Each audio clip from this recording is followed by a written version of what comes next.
Transport Minister Fikile Mbalula will meet with Limpopo traffic officials following the deaths of 42 people in the province over the long weekend. 24 people died in a horrific crash between a minibus taxi and a bus on Sunday.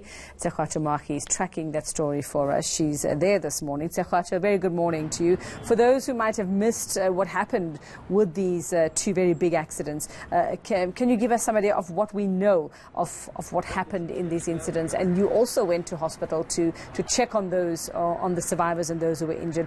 What can you tell us this morning? Absolutely. Good morning, Yuveka. So what we do know from what happened with these terrible accidents costing 42 lives to be lost within Limpopo, we know that on Sunday night, about 24 youth that were coming back from their own type of Youth Day celebrations, that they lost their lives on the road on the R81 towards Giyani. And we do know that at this point there is an investigation underway as to determine what exactly happened with that particular accident. We know that there was a head-on collision between the minibus taxi that these children, that the youth was in, and also with a bus. That was the head-on collision. However, we know also that the minibus taxi was actually overloaded. It had 25 passengers, and 24 of those are the ones that have passed away. So one sole survivor with that particular accident. We also know that there have been some people also that were in an accident and they were burnt beyond recognition. So this also just forms part of the accidents that the Minister, Fikile Mbalula, Transport Minister, will actually be speaking about. And just to find out what happened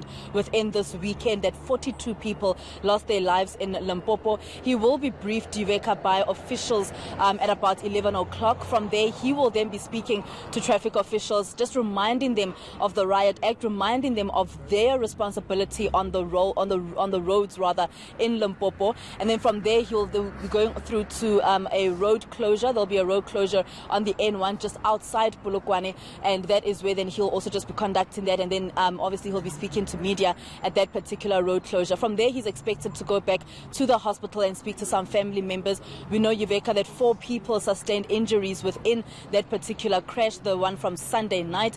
There are within that 4, as I mentioned, there's one sole survivor from the taxi accident. I was told that all that he had suffered is a concussion and a broken arm. That is all that he has suffered. But everybody else that was in the bus, the 3 occupants and the 3 passengers of the bus, they are also in hospital and being treated currently at the Khapani hospital. So we are being told that they are doing really well, but obviously they'll stay there for quite some time and also be questioned by police. And where are we in the investigations into these crashes, Sekho? I mean, obviously the minister will try and determine and figure out with officials what actually happened here, whose responsibility, whose fault these accidents were. But also, I would imagine that identifying those who were killed now is a top priority.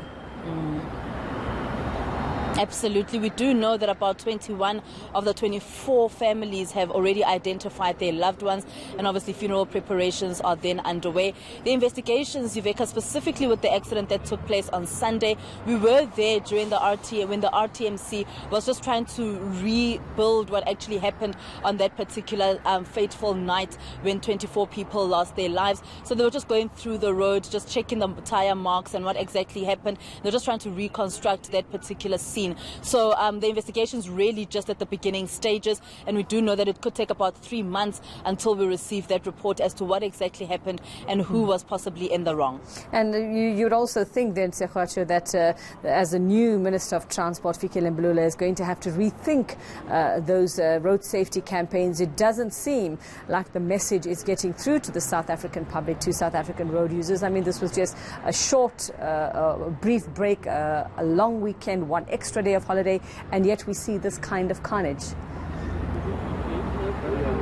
Absolutely, because yesterday as well, Yuveka, when the Deputy Minister of Transport and the MEC here of Transport in Limpopo, when they were briefed by the traffic officials just as a preliminary report as to what exactly happened in that fateful Sunday night accident, they were told as well that what could have happened was that taxi actually just swerved off the road. So we're not quite sure what could have caused that. Perhaps the driver was falling asleep or the driver was intoxicated, just the possibilities that were raised by traffic officials yesterday. I do remember as well that when I did speak to the former Minister of Transport, Blade Nzimande, at some stage, I asked him about the situation of rehashing the campaigns that are actually currently underway about the safety on the roads. And I think, as you mentioned, the current Minister, Fikile Mbalula, this is something that he's going to have to also just rethink and just find a better solution to how people can remain safe on the roads, and what traffic officials can actually do more to ensure that the law enforcement is really out there in their numbers, and that they completely are central, and that we know exactly what is expected of law enforcement officials and really just drivers as well when we are driving on the road, and just to obey the rules of the road. Something as well that was really just mentioned yesterday by the Deputy Minister, obeying the rules of the road is something that they are trying to enforce in all drivers. But I mean, the campaigns do not actually seem to be working, and perhaps in the current Minister of Transport, he'll have to rethink them and find possible solutions to what is happening on the country's roads.